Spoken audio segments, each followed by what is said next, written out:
देवी शक्ति, जिन्हें आदि शक्ति या दिव्य माँ के नाम से भी जाना जाता है, हिंदू शक्तिवाद में सर्वोच्च शक्ति मानी जाती है। उनके कई नाम हैं, जैसे परम शक्ति, महाशक्ति, महागौरी, महादेवी, महालक्ष्मी आदि।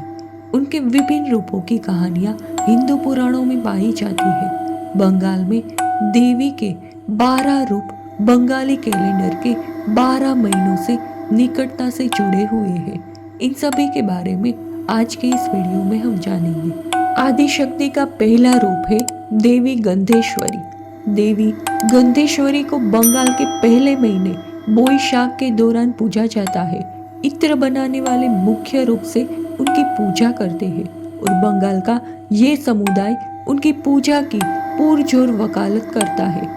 ऐसा माना जाता है कि उनके आशीर्वाद के कारण बंगाल में इत्र की प्रचुरता है, जिसके परिणाम स्वरूप बंगाली इत्र बनाने वालों के बीच इत्र का कारोबार खूब फलता फूलता है।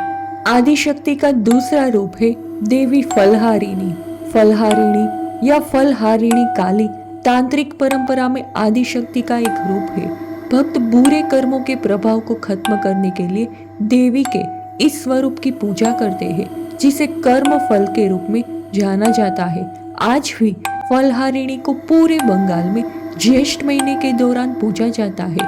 फलहारिणी पूजा ज्येष्ठ में अमावस्या के दिन मनाई जाती है, जो नकारात्मक कर्मों के परिणामों को दूर करने की उनकी शक्ति का स्मरण करती है। फलहारिणी काली पूजा संत रामकृष्ण और उनकी पत्नी शारदा देवी के जीवन में विशेष महत्व रखती है।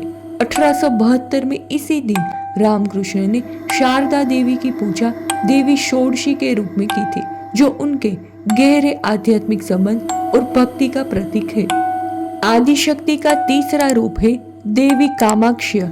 अक्षर महीने की शुरुआत में पड़ने वाला अंबुबाची त्योहार वास्तव में देवी शक्ति के एक रूप देवी कामाक्ष्य की पूजा में महत्वपूर्ण है। इसे बंगाल में उर्वरता का उत्सव माना जाता है। ये त्योहार इस क्षेत्र का एक महत्वपूर्ण सांस्कृतिक और धार्मिक आयोजन है, जो देवी कामाक्ष्य से आशीर्वाद लेने के लिए दूर दूर से भक्तों को आकर्षित करता है। आदिशक्ति का चौथा रूप है देवी शाकंभरी। देवी शाकंभरी वास्तव में प्रकृति की प्रचुरता से जुड़ी हुई है। खासकर श्रावण के महीने में माना जाता है कि इस दौरान वह बंगाल के खेतों में हरियाली और सब्जियां उगाती है। हालांकि कई जगहों पर देवी शाकंभरी की पूजा दुर्लभ हो गई है, लेकिन ये संभव है कि बंगाल के कुछ दूर दराज के गांवों या विशिष्ट समुदायों में उनकी पूजा अभी भी एक पारंपरिक प्रथा के रूप में जारी है। सांस्कृतिक और धार्मिक परंपराएं अक्सर क्षेत्रों और समुदायों में अलग अलग तरीकों से भिन्न और बनी रहती है। आदिशक्ति का पांचवा रूप है देवी पार्वती। हिंदू पौराणिक कथाओं में ये मान्यता मुख्य है कि भगवान शिव और देवी पार्वती क्रमशः पुरुष और प्रकृति का प्रतिनिधित्व करते हैं, जो दुनिया में जीवन को बनाए रखने वाले मिलन का प्रतीक है। बंगाली कैलेंडर में देवी पार्वती की पूजा विशेष रूप से भाद्र के महीने के दौरान इस विश्वास के कारण महत्वपूर्ण है कि भगवान शिव इस महीने के दौरान उनसे पहली बार मिले थे।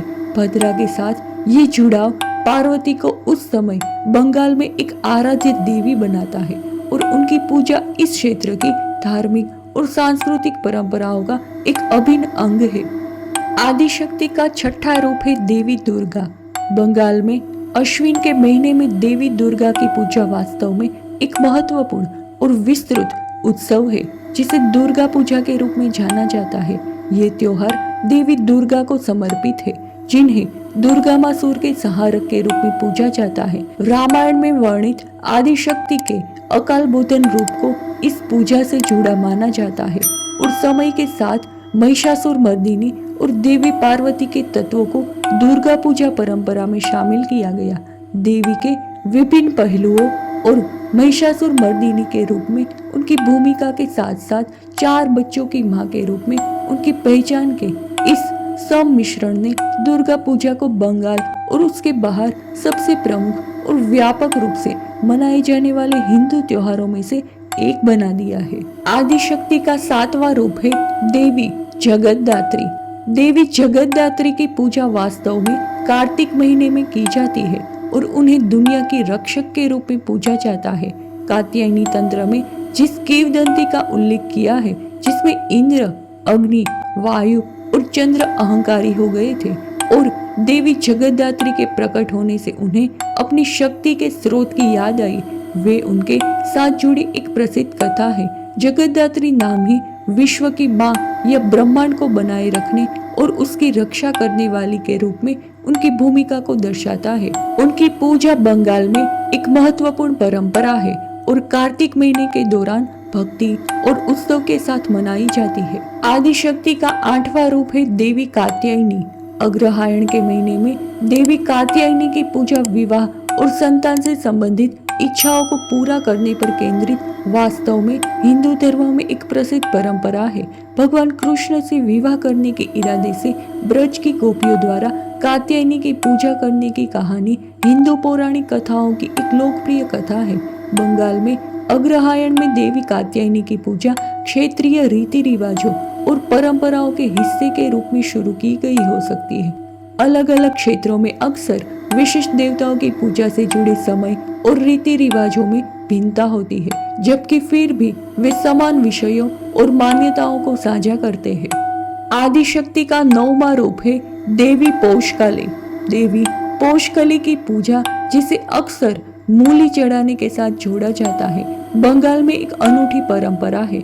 आदि शक्ति के इस रूप को मोक्षदानकारिणी के रूप में पूजा जाता है, जो भक्तों को मोक्ष या मुक्ति का आशीर्वाद देने वाली देवी है। यहाँ ये जानना दिलचस्प है कि इस पूजा में मूली के महत्व के कारण कुछ लोग इस पूजा को मूलोकली पूजा के रूप में संदर्भित करते हैं, जो सब्जी और देवी के बीच संबंध को उजागर करता है। ये क्षेत्रीय विविधताएं और रीति रिवाज बंगाल के विभिन्न हिस्सों में धार्मिक प्रथाओं में गहराई और विविधता जोड़ते हैं। आदि शक्ति का 10वां रूप है देवी रतंती काली। माघ महीने के दौरान बंगाल के काली मंदिरों में रतंती काली देवी की पूजा एक महत्वपूर्ण परंपरा है। रतंती काली को देवी शक्ति के एक रूप में पूजा जाता है और उन्हें घर की शांति का रक्षक माना जाता है।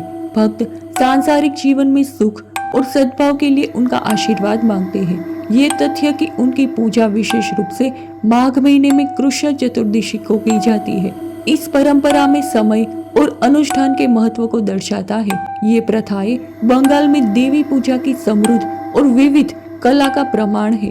प्रत्येक रूप भक्तों के लिए अद्वितीय महत्व रखता है। आदि शक्ति का 11वां रूप है देवी संकट नाशिनी। फाल्गुन के महीने में विशेष रूप से वसंत ऋतु की शुरुआत में देवी संकट नाशिनी की पूजा बंगाल में उस समय होने वाली विभिन्न बीमारियों और संकटों से सुरक्षा पाने के इरादे से की जाती है।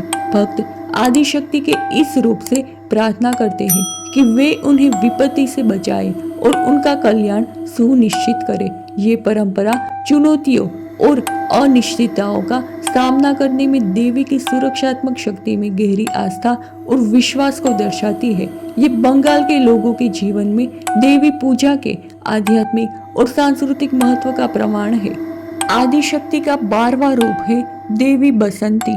वसंत ऋतु के दौरान विशेष रूप से चैत्र के महीने में देवी बसंती की पूजा प्रकृति में प्रचुरता का उत्सव है। ये ध्यान रखना दिलचस्प है कि बसंती पूजा को दुर्गा पूजा मनाने का एक रूप माना जाता है और ऐसा माना जाता है कि देवी शक्ति का ये पहलू उर्वरता लाता है और इस समय के दौरान धरती को अनाज से भर देता है।